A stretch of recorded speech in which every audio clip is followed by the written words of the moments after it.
Hello students, कैसे हो आप सब। I hope you all are well. तो स्टूडेंट्स, पिछली वीडियो में हमने रेट ऑफ रिएक्शन पढ़ा था। उसमें हमने एवरेज रेट और इंस्टेंटेनियस रेट पढ़ दिया था। ठीक है, तो कुछ न्यूमेरिकल्स हैं जिनसे कि आपको समझने में और ज़्यादा मदद मिलेगी। तो फर्स्ट क्वेश्चन है जो एनसीईआरटी का ही है, तो पहले वही देख लेते हैं। ठीक, तो देखो यहाँ पे क्या है, N2O5 है, उसको हमने CCl4 में डाला है, तो उसका डिकम्पोजिशन होता है NO2 और O2 में।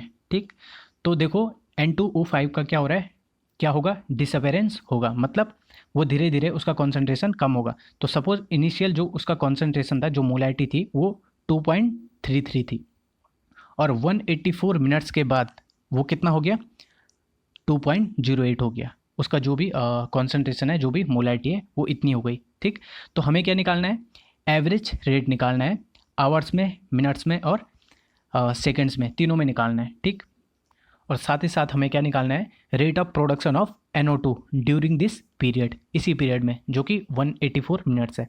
तो देखो रेट ऑफ रिएक्शन क्या होता है, ये आपको पिछली वीडियो में मैंने आपको पढ़ाया है। ठीक, तो रिएक्टेंट्स जो होते हैं उनके आ, बाहर हम नेगेटिव लगाते हैं। क्यों लगाते हैं, क्योंकि देखो जो डेल्टा होता है ना, वो फाइनल माइनस इनिशियल होता है। ये डेल्टा है ना, तो final concentration minus initial concentration. तो जो रिएक्टेंट्स होते हैं उनका फाइनल कॉन्सेंट्रेशन कम होता है इनिशियल के बजाय, क्योंकि वो कम होते जाता है ना, डिसअपेरेंस उसका होते जाता है।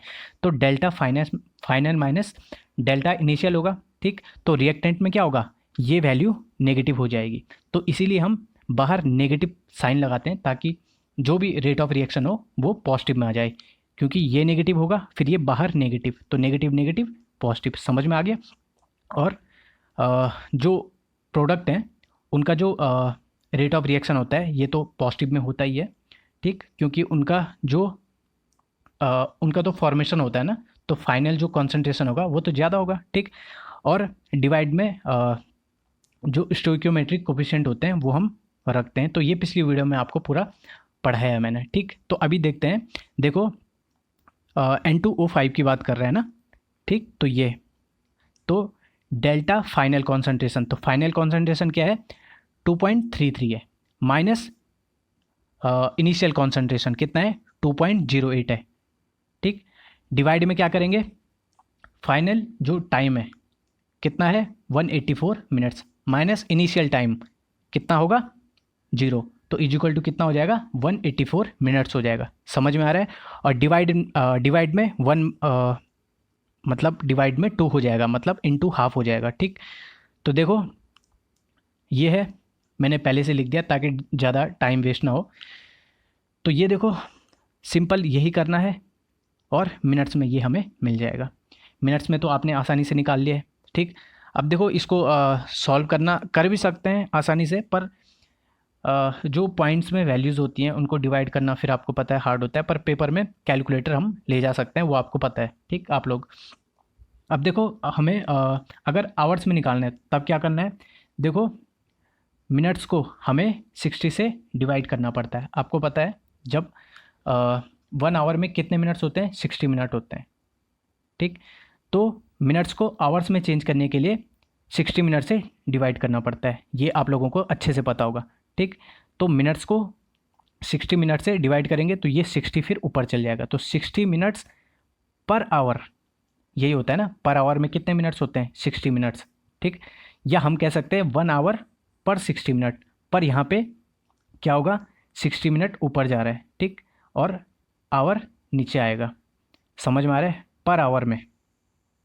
ठीक, तो आवर में हमें आंसर निकालना है। ठीक, तो ये क्या होगा, सॉल्व करके ये हो जाएगा और पर आवर हो जाएगा। समझ में आ गया इतनी बात। ठीक, अब देखो सेकंड्स में क्या करेंगे, 1 मिनट में कितने सेकंड्स होते हैं, 60 सेकंड्स होते हैं। ठीक, तो 184 मिनट्स में कितने सेकंड्स होंगे, इंटू 60। तो हम इसको क्या लिख सकते हैं, 1 मिनट पर 60 सेकंड्स, ये लिख सकते हैं ना। ठीक, तो अगर सेकंड नीचे आ गया तो फिर मिनट ऊपर आएगा। ये बात अच्छे से समझ में आ रही है, आ रही होगी। ठीक, तो हम फिर कैलकुलेटर से सॉल्व करके ये निकाल सकते हैं। इतना तो, ये तो आसान था। अब देखो इसमें जो अगला था वो क्या था, rate of production of NO2 during this period. अब देखो जो रेट है वो इक्वल टू क्या है, 1/4 delta concentration of NO2 by delta T, ये है। हम इसको क्या लिख सकते हैं, ये 4 को यहाँ ऊपर ले जाओ तो ये 4 इंटू रेट हो गया। तो यहाँ से हम क्या निकाल सकते हैं, जो rate of formation of NO2 है, ठीक। तो रेट हमें पता है, मिनट वाला रख दो जो हमारा 6.79 इंटू 10⁻⁻4 था, ठीक। तो इंटू 4 कर दो तो फिर ये हमारे पास rate of formation of NO2 आ जाएगा। ये समझ में आ रहा है ना।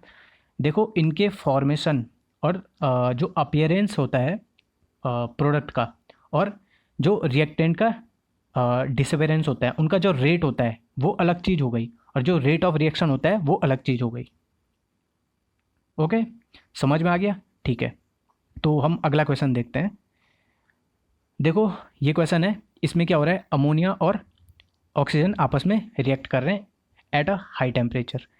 तो ये बन रहा है हमारा NO और H2O। अब देखो, और रेट ऑफ रिएक्शन क्या होगा, ये होगा, ये तो बताने की ज़रूरत है नहीं। तो देखो हमारे पास क्या दिया गया है, rate of formation of NO is इतना, फॉर्मेशन ऑफ NO, ये रेट ऑफ रिएक्शन नहीं है, ये NO का जो फॉर्मेशन का रेट है वो है ये। समझ में आया। और अगर रेट ऑफ रिएक्शन निकालेंगे हम तो क्या करेंगे, इतना बाई इसका कोफिशिएंट कितना है, 4 है ये, फिर हमारे पास रेट ऑफ रिएक्शन निकल जाएगा। समझ में आया। बट हमारे पास क्वेश्चंस कुछ और हैं। फर्स्ट है rate of disappearance of ammonia. देखो अमोनिया का क्या हो रहा है, डिसअपेरेंस हो रहा है क्योंकि वो रिएक्टेंट है, और NO क्या हो रहा है, अपीयर हो रहा है, ठीक।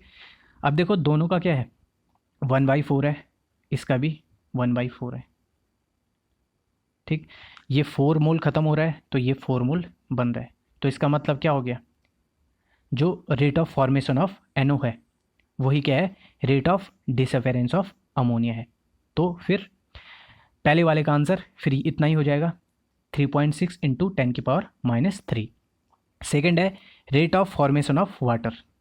तो देखो, तो rate of formation of water क्या होगा, D concentration of H2O by dt, ये होगा। अब एक चीज़ ध्यान दो, हमने यहाँ पे d/dt लिया है, क्यों, क्योंकि क्वेश्चन में कुछ भी नहीं दिया गया है, एवरेज रेट है या इंस्टेंटेनियस रेट है, तो हमने इंस्टेंटेनियस रेट ही ले लिया, d/dt ले लिया बजाय कि डेल्टा की जगह। समझ में आ रहा है, ठीक। तो उसमें कोई दिक्कत नहीं है। तो रेट ऑफ रिएक्शन से हमें क्या मिला, ये मिला। ओके, अब देखो हमारे पास क्या था, जो NO का जो फॉर्मेशन का रेट है वो हमारे पास था, ठीक। तो हमने अब 6 यहाँ ले जाओ तो 6/4 इससे इंटू होगा, तो हमारे पास जो आंसर होगा वो इतना होगा, 5.4 इंटू 10⁻³ मोल पर लीटर पर सेकेंड। ये हमारे पास आंसर हो जाएगा rate of formation of water का। तो आई होप समझ में आया होगा। तो ठीक है, थैंक यू।